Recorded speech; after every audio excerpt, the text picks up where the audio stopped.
अस्सलाम वालेकुम नाज़रीन। प्रोग्राम इशूज़ नॉन इशूज़ सां गॾु मां आहियां जो मेज़बान ग़ुलाम मुस्तफ़ा सोलंकी। नाज़रीन, वफ़ाक़ी हुकूमत बेनज़ीर भुट्टो इनकम सपोर्ट तहत साल 2023 जे लाइ टिमाही क़िस्त जारी करे छॾी आहे। इहा पहिरीं क़िस्त सूमर 9 जनवरी खां मुस्तहिक़ औरतुनि खे मिलणु शुरू थी वेंदी। Benazir Bhutto income support programme तहत 77 लख खां वधीक मुस्तहिक़ ख़ानदाननि में 7,000 रुपया फ़ी ख़ानदान ॾिना वेंदा ऐं पहिरीं क़िस्त टिमाही क़िस्त जेका जारी कई वई आहे उन जी लाॻत 55 अरब रुपया खां वधीक लॻाई वई आहे। इहा रक़म इस्लामाबाद, पंजाब, सिंध ऐं बलोचिस्तान में हबीब बैंक ज़रिए ॾिनी वेंदी। इनकम सपोर्ट प्रोग्राम जी इंचार्ज शाज़िया मरी जो चवणु आहे त मुस्तहिक़ औरतूं पंहिंजी पूरी रक़म वसूल कनि ऐं रसीद पिणु वठनि। जॾहिं त अदायगी जी का बि फीस नाहे रखी वई, पर ॾिठो वञे त अहिड़ी रक़म जारी थींदे ई एजेंट माफ़िया सरगर्म थी वेंदी आहे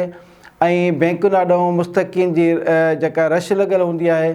उहो उते रक़म हासिलु करण लाइ उहे अॿोझ माण्हू कमीशन ॾियण ते मजबूर थी वञनि था। हालांकि उन्हनि सेंटरनि ते पुलिस बि मौजूदु हूंदी आहे, पर इहा एजेंटनि खे रोकण जी का बि कोशिशि न कंदी आहे। ऐं इन हवाले सां ॾिठो वियो आहे त सिंध जे मुख़्तलिफ़ शहरनि में जिते बैंकुनि ॾांहुं जिते इहा क़िस्त जारी कई वञे थी, उन क़िस्त जारी करण वक़्तु जेके मुख़्तलिफ़ ॿारड़ी सां तालुक़ु रखंदड़ औरतूं आहिनि ऐं जेके मुस्तहिक़ ख़ानदान आहिनि उहे उन ते रश हूंदी आहे ATM कार्ड ते, ऐं उते ATM कार्ड ते मुख़्तलिफ़ जेके एजेंट हूंदा आहिनि उहे मशीनूं खणी बीठल हूंदा आहिनि, छाकाणि त रश जे करे माण्हू खे तकड़ हूंदी आहे त असांखे क़िस्त पहिरीं ॾिनी वञे। त केतिरनि ई जेके एजेंट आहिनि उते फ्रॉड बि थियनि था ऐं जेके कमीशन एजेंट आहिनि उहे कमीशन एजेंट वठण खां सवाइ काफ़ी अहिड़ियूं औरतूं जेके आहिनि पंहिंजो अंगूठो हणी सही कराए ऐं जॾहिं पंहिंजो तस्दीक कराए वेंदियूं उन खां पोइ बि थींदो ईअं आहे त उहे जेके पैसा एजेंट कढी वेंदा आहिनि ऐं औरतुनि खे चवनि तव्हांजे अकाउंट में पैसा न आहिनि। ऐं असांजी जेका इनकम सपोर्ट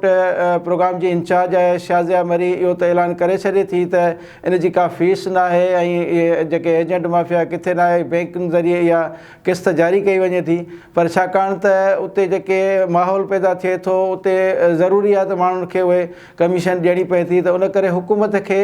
इन साॼे इशू खे कवर करण जे लाइ या जेके उते बैंकुनि ॾांहुं एजेंट उन एजेंट माफ़िया खे रोकण जे लाइ सरकारी तौर ते कहिड़ा इंतज़ाम करणु घुरिजनि जीअं उते जेके औरतूं अचनि थियूं उहे पंहिंजो आसानी सां पंहिंजी क़िस्त हासिलु करे सघनि। ऐं ॾिठो इहो बि वियो आहे त मुख़्तलिफ़ बैंकुनि जे ॾांहुं एजेंट सरेआम मशीनूं खणी ऐं उन्हनि खे पैसा ॾींदे नज़र ईंदा आहिनि ऐं फ़ी जेका औरत आहे उन खां 2,000 खां 3,000 रुपया कमीशन वठंदा आहिनि। त इन सॼी जेका अफ़रा तफ़री वारो माहौल आहे उते जेके औरतूं अचनि थियूं उते जेके पुलिस इंतिज़ामिया बीठल आहे उहा पुलिस इंतिज़ामिया उन्हनि खे एजेंटनि खे रोकण बजाए जेके मुस्तहिक़ औरतूं अचनि थियूं उन्हनि खे मारकुट बि करे थी। ऐं केतिरनि सेंटरनि ते असां रश दौरान पुलिस खे उन्हनि औरतुनि खे मारकुट कंदे बि असां ॾिठो आहे। त ईअं अहिड़ी तरह सां जेका बेनज़ीर भुट्टो इनकम सपोर्ट, हालांकि हुकूमत जो इहो एॾो सुठो क़दम आहे, इन सुठे क़दम ते जेका आहे सो उन जी साराह बि करणु घुरिजे त हिकिड़ी मुस्तक़िन खे जेको आहे उनजो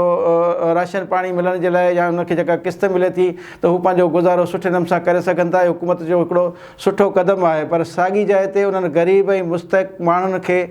जेका पुलिस उनजी तज़लील करे थी ऐं माण्हुनि खे जेको लठियूं हणे थी, उन हवाले सां उन्हनि ग़रीबनि जी जेका आहे सो इज़त नफ़्स बि मजरूह थिए थी। उन सां हिकिड़ी तरफ़ जेके औरतूं आहिनि उहे सॼो ॾींहुं ATM कार्ड ते बीठल नज़र अचनि थियूं ऐं उते इलाही सारी रश हुजे थी। एतिरे क़दुरु ॾिठो वियो आहे त इहे जेके ATM कार्ड जॾहिं खां क़िस्त शुरू थींदी आहे, हिन वक़्तु जॾहिं टिमाही क़िस्त नए साल जी शुरू कई वई आहे त उन में काफ़ी ॿारड़ी सां तालुक़ु रखंदड़ औरतूं उन ATM कार्ड ते अचनि थियूं ऐं सॼो ॾींहुं इंतज़ारु करण जे बावजूदि हुननि खे जॾहिं पैसा नथा मिलनि त पोइ हू राति ताईं 12 ताईं बि असां ॾिठो आहे त उन्हनि ATM कार्ड ते मौजूदु हुजनि थियूं ऐं इहो एजेंट माफ़िया खे कंट्रोल नथो करे सघिजे। त हुकूमत पंहिंजे सुठे कम सां गॾोगॾु साॻी जाइ ते उन्हनि एजेंट माफ़िया खे बि कंट्रोल में कनि ऐं उते जेके पुलिस इंतिज़ामिया बीहारे थी त उन पुलिस वारनि खे बि इहा हिदायत कई वञे त जेके माण्हू पंहिंजी क़िस्त कढाइण लाइ अचनि था त उहे बि उन खे तहफ़ुज़ फ़राहम कनि ऐं उन्हनि खे हिकिड़ो तरीक़े सां जेका क़िस्त जारी कई वञे जंहिंसां हू ग़रीब माण्हू जेको इहा 7,000 रुपया टिमाही क़िस्त उनखे मिले थी उन सां ई पंहिंजे घर जो गाॾो हलाए सघनि। इन सां ई पंहिंजे मेज़बान ग़ुलाम मुस्तफ़ा सोलंकी खे इजाज़त ॾींदा, वरी मिलंदासीं ॿिए इशूज़ सां गॾु। तेसिताईं अला भाई।